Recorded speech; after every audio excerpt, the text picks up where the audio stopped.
Property విషయంలో confusion గా ఉన్నారా? గేటెడ్ కమ్యూనిటీలో ఫ్లాట్ తీసుకోవాలా లేదా విల్లా తీసుకోవాలా? మన పిల్లల భవిష్యత్ కోసం ఓపెన్ ఫ్లాట్ తీసుకోవాలా? మన హైదరాబాద్ లో ఏ లొకేషన్ లో కొంటే మంచి అప్రిసియేషన్ వస్తుంది? మరి నమ్మకమైన ప్రాపర్టీ కొనాలంటే నమ్మకమైన గైడ్ కావాలి కదా. ప్రాపర్టీ అడ్వైజర్ కోసం సంప్రదించండి వరాహస్వామి ప్రాపర్టీ గూగులర్. కాంటాక్ట్ 7207218485. యూట్యూబ్ ప్రేక్షకులకు వీక్షకులకు అందరికీ కూడా నమస్కారం. కార్యక్రమాన్ని ప్రారంభం చేసుకునేటువంటి ముందు చక్కటి శ్లోకంతో కార్యక్రమాన్ని ప్రారంభం చేసుకుందాం. శ్రీ విద్యాం జగదాం దాత్రిం స్వర్గస్థితిలయేశ్వరీం నమామి లలితా నిత్యం మహాత్రిపుర సుందరీం చతుర్భుజ చంద్రకళావతాంసే కుచున్నతే కుంకుమారాగశోనే పుండ్రక్షుభాషాంబుషపుష్పభానాం అస్తే నమస్తే జగదేకమాతః జ్ఞానానందమయం దేవం నిర్మలాస్ఫటికాకృతిం ఆధారం సర్వవిద్యానాం హయగ్రీవముపస్మయే. ప్రియ భగవద్బంధులకు భక్తాగ్రేస్ అందరికీ కూడా నమస్కారం. ఈరోజు వీడియోలో భాగంగా ఏమిటంటే ముఖ్యంగా మేషాది మీన పర్యంతం ద్వాదశ రాశుల వారికి ముఖ్యంగా వైవాహిక సంబంధ రీత్యా మాంగళ్య దోషములు అంటే మాంగళిక దోషములు ఏమిటి, అలాగే మేషాది మీన పర్యంతము నరఘోష నివారణార్థం పాటించవలసినటువంటి పరిహారాలు ఏమిటి, దానికి తగు హోమ ప్రక్రియలు ఏమిటి, అలాగే ఏ రాశుల వారికి ఏ విధంగా నరఘోష దృష్టి ప్రభావం అనేటువంటిది ఉంటుంది, మాంగళిక దోషాలు అనేటువంటివి ఏ విధంగా ఉంటాయి అనేటువంటిది ఈ వీడియోలో క్షుణ్ణంగా తెలుసుకుందాం. మిథున రాశి వారు ఎవరైతే ఉన్నారో వారు ఎవరైతే మాంగళిక దోషాలతో బాధపడుతున్నారో అలాగే నరఘోష దృష్టి దోష ప్రభావంతో బాధపడుతున్నారో వారికి పరిహార మార్గాలలో భాగంగా వారికి ఏవైతే చేసుకుంటే బాగా ఉంటాయి అనేటువంటిది ఈ వీడియోలో తెలుసుకుందాం.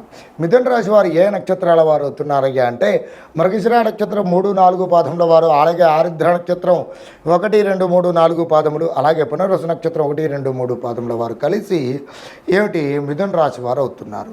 వీరి యొక్క జాతక లక్షణాదులు కనుక గమనించినట్లయితే వీరికి ప్రేమ ఆప్యాయత అనురాగములు అనేటువంటి చాలా ఎక్కువగా ఉంటాయి. కామశాస్త్రమునందు ప్రీతి ఎక్కువగా కలిగినటువంటి వారు, అలాగే ప్రతి యందు శ్రద్ధాధిక్యం చాలా ఎక్కువగా కలిగినటువంటి వారు, బుద్ధి చపలచిత్యం హాస్యప్రియులు చిరమందహాసం కలిగినటువంటి వ్యక్తులు, అలాగే నవ్వుముఖం కలిగినటువంటి వారు, దీర్ఘమైనటువంటి నాసికం కలిగినటువంటి వారు, తల్లిదండ్రుల యందు గురువుల యందు ఆచార్యుల యందు ప్రేమాప్యాయత అనురాగములు కలిగినటువంటి వ్యక్తులుగా ఈ మిథున రాశి వారిని చెప్పుకోవచ్చును.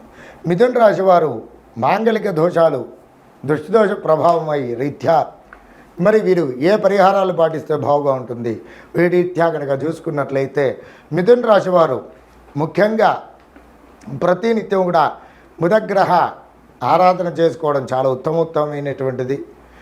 బుధగ్రహ ధ్యాన శ్లోకాన్ని ప్రతినిత్యం పఠించడం, బుధవారం రోజున బుధునికి ప్రీతికరమైనటువంటి పెసర్లు, ఆకుపచ్చని రంగు గల వస్త్రము, కేజింబావు పెసర్లు బ్రాహ్మణోత్తమునికి దానం చేయండి. బుధవారం రోజున ఏదైనా వైష్ణవ దేవాలయంలో అన్న సంతర్పణ కార్యక్రమం అనేటువంటిది ఒకటి నిర్వహించండి. అలాగే ప్రతి బుధవారమును కూడా విడవకుండా శ్రీమన్నారాయణమూర్తి స్వామివారి యొక్క ఆరాధన చేసుకోవడం, షోడశోపచార పూజ నిర్వహించడం, స్వామివారికి చక్కగా తులసీ దళములు సమర్పించడం, మంచి నైవేద్యాన్ని అనేటువంటి నివేదన చేయడం పూర్వకంగా మిథున రాశి వారు ఎవరైతే ఉన్నారో మాంగళిక దోషాలు అనేటువంటి తప్పకుండా తొలగిపోతాయి, దృష్టిదోష ప్రభావం తొలగిపోతుంది. వీటితో పాటుగా లక్ష్మీ నరసింహస్వామి వారి యొక్క ఆరాధన కూడా చాలా ముఖ్యమైనటువంటిది. అలాగే ఈ రాశివారు ప్రతినిత్యము కూడా పఠించవలసినటువంటి నామజపం కనుక చూసుకున్నట్లయితే ఓం క్లీం కృష్ణాయ నమః, ఓం క్లీం కృష్ణాయ నమః అనేటువంటి నామాన్ని ప్రతినిత్యం కూడా 27 సార్లు పఠించండి. ఉత్తమోత్తమైనటువంటి ఫలితాలను పొందండి. Hi, my name is Gautam and I actually stay in Markajgate itself. Like, I had this back pain. It's been 1.5 years. I have tried many treatments like chiropathy, oil massage, physiotherapy especially, but it didn't work out as much like what I expected. I strongly suggest homeopathy because nenu personally allopathy chala suffer aina, and I definitely do not recommend allopathy. You people can carry on with the homeopathy. Area Malkajgiri and doctor name is like Nagesharao and the clinic name is Neocare Homeopathy. ద్వాదశ రాశుల వారు ఎవరైతే ఉన్నారో వారందరికీ కూడా ముఖ్యంగా వైవాహిక సమస్యల రీత్యా అనగా మాంగలిక దోషాలు కానివ్వండి, అలాగే నరఘోష దృష్టి దోష ప్రభావము తొలగిపోవడానికై పరిహార మార్గాలలో భాగంగా ముఖ్యంగా ఏమిటి, ఏ విధమైనటువంటి పరిహారాలు చేసుకుంటే వీరికి బావుగా ఉంటుంది, ఉపకరిస్తుంది అనేటువంటిది విషయాలలో భాగంగా ముఖ్యంగా దృష్టి దోషము ద్వాదశ రాశులు ఎవరైతే కలిగి ఉన్నారో వారికి కొన్ని సింటమ్స్ కనబడుతూ ఉంటాయి. ఏమిటి, అకస్మాత్తుగా వాహన ప్రమాదాలు జరగడం కానివ్వండి, అలాగే మన ఇంటి ఆవరణలో ఉన్నటువంటి తులసి చెట్టు ఉంటుంది కదండి, అది ఎండిపోవడం కానివ్వండి, వాడిపోవడం కానివ్వండి, అలాగే వేపుగా పెరిగినటువంటి ఏమిటి పుష్పాలు ఇచ్చేటువంటి ఏమిటి మొక్కలు కానివ్వండి, వృక్షాలు కానివ్వండి అకస్మాత్తుగా ఎండిపోవడం జరిగిందంటే మీకు తప్పకుండా నరఘోష దృష్టి దోష ప్రభావం ఉన్నట్లయితే. అలాగే ఇక మాంగలిక దోషములు అనగా ఏమిటి అనగా ముఖ్యంగా ఎన్ని రోజులు ప్రయత్నాదులు చేసినా కానివ్వండి కొందరికి 35 సంవత్సరాలు వస్తుంటాయి, 45 సంవత్సరాలు వస్తూ ఉంటాయి, ఇంకా వివాహం అనేటువంటిది జరగదు. వీరికి 21 ఏళ్ళ నుండి మొదలు పెడితే 45 సంవత్సరాల వరకు కూడా వివాహం జరిగేటువంటి పరిస్థితి ఉండదు. ఏంటి కారణం, దానికి మాంగలిక దోషం అనేటువంటిది ఉంది. అంటే ముఖ్యంగా ఏమిటనంటే దీనికి ముఖ్యంగా వివాహం జరగడానికై కొన్ని గ్రహాలు అనేటువంటిది మనకు చాలా యోగకారకంగా ఉండాలి. ఏమిటి అవి, కుజ గురు శుక్రులు. వీరు శుభంగా ఉన్నట్లయితే మనకు తప్పకుండా ఏమిటి అనుకున్నటువంటి సమయంలో సత్వరంగా వివాహం అనేటువంటిది జరుగుతుంది. అయితే ముఖ్యంగా మాంగలిక దోషాలు ఏర్పడడానికి కారణం ఏమిటి అనగా ఒకటి కుజ దోషము. అంటే ఈయనను ఏమిటి కుజుడు, అంగారకుడు, మంగళుడు అని చెప్పి పిలుస్తారు. అయితే మనం యొక్క భర్త చాట్లో కనుక చూసుకున్నట్లయితే 1, 2, 4, 7, 8, 10, 12 స్థానాలలో కుజుడు ఉన్నట్లయితే కుజదోషం ఏర్పడుతుంది. ఈ విధంగా ఉన్నట్లయితే కుజుడు యొక్క ప్రభావం పూర్వకంగా ఆలస్య వివాహం కానీ లేదా ద్వికళత్ర యోగం కానివ్వండి, ద్విపత్ని యోగం కానీ కలిగేటువంటి సూచనలు ఉన్నాయి. అలాగే శుక్రుడు కూడా నేను చెప్పినటువంటి ఈ స్థానాలలో శుభక్షేత్రాలలో కనుక ఉన్నట్లయితే శుక్రుడు యోగకారకంగా ఉంటాడు. లేదు నేను చెప్పినటువంటి ఈ స్థానాలలో కనుక ఉన్నట్లయితే మరి శుక్రుడి యొక్క దోషం కూడా ఏర్పడి మాంగలిక దోషాలు, ఆలస్య వివాహము, అన్యోన్య దాంపత్యత అనేటువంటిది లోపించడము, సంతాన సౌఖ్యత అనేటువంటిది లభించకపోవడం అనేటువంటివి జరిగేటువంటి సూచనలు చాలా ఎక్కువగా ఉన్నాయి. అలాగే గురువు కూడా మనకు శుభక్షేత్రాలలో ఏమిటి మూల త్రికోణ స్థానాలలో గనక ఉన్నట్లయితే అనగా 1, 5, 9 స్థానాలలో గురువు గనక యోగకారకంగా ఉన్నట్లయితే మీకు తప్పకుండా ఈ మాంగలిక దోషాలు అనేటువంటివి ఏర్పడవు. కాబట్టి ఈ క్షేత్రాలలో కుజుడు, శుక్రుడు నేను చెప్పినట్టుగా 1, 2, 4, 7, 10, 12 స్థానాలలో కుజుడు కానీ శుక్రుడు కానీ ఉన్నట్లయితే మీకు మాంగలిక దోషాలు ఏర్పడతాయి. అలాగే గురువు 1, 5, 9 మూల త్రికోణాలలో కనుక ఉన్నట్లయితే గురువు యొక్క బలం మీకు చాలా మెండుగా ఉంటుంది.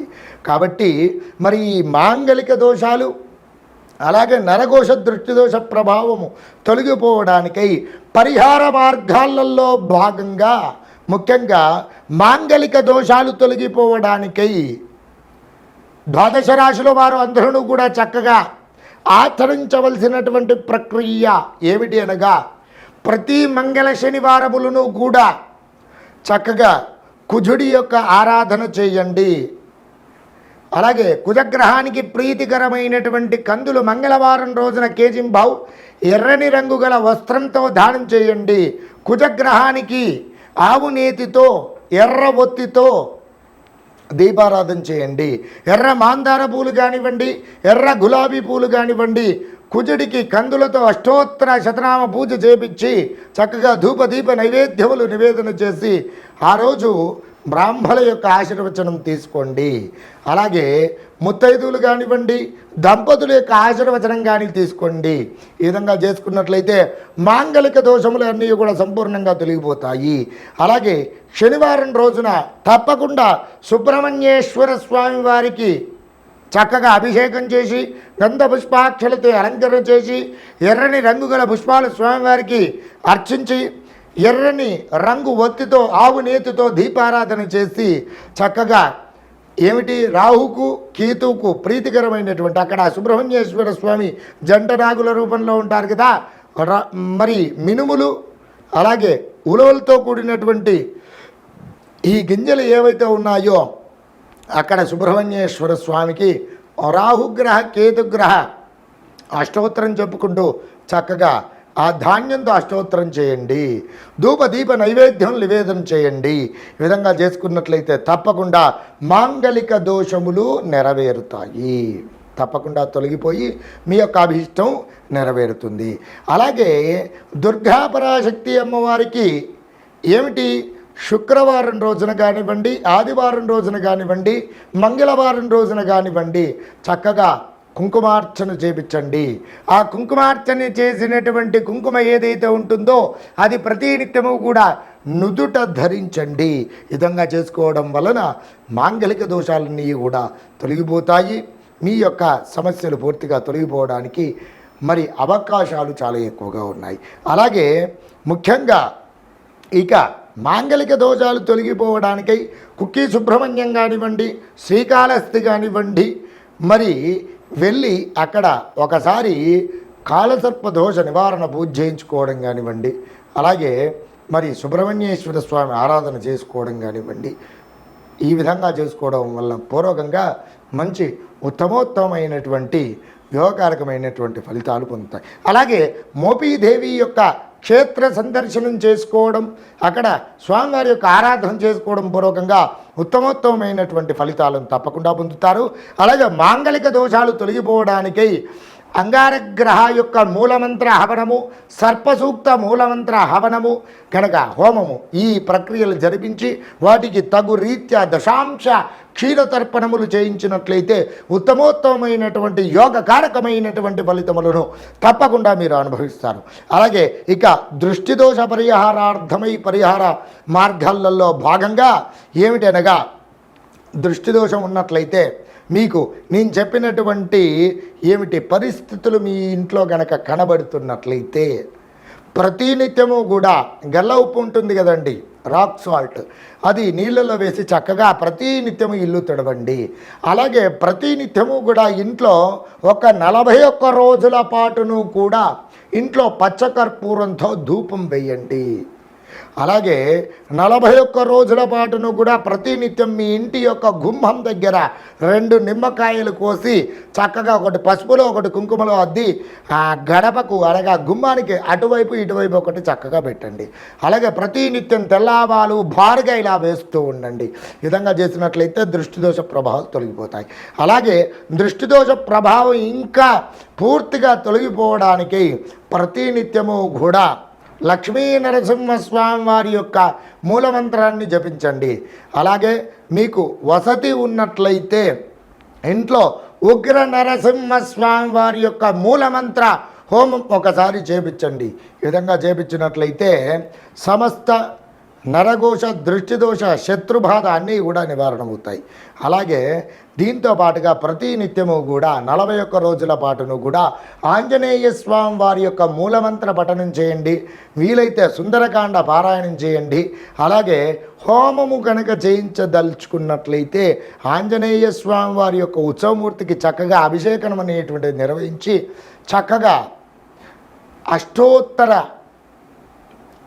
మరి నాగవల్లి పత్రయుక్త అనగా ఏమిటి తమలపాకులతో 108 తమలపాకులు స్వామివారికి అష్టోత్తరం అనేటువంటిది చేయించి మరి స్వామివారి యొక్క మూలమంత్ర హోమం అనేటువంటిది చేయించి బ్రాహ్మణ భోజనము గనక ఆ రోజున చేయించినట్లయితే మీకు సమస్త శత్రుబాధలు కానివ్వండి, రుణబాధలు కానివ్వండి, నరఘోష దృష్టిదోష ప్రభావం కానివ్వండి, మరి వీటి రీత్యా మీకు తగు ఉపశమనం వెంటనే లభిస్తుంది. ఈ విధంగా చేసుకోండి.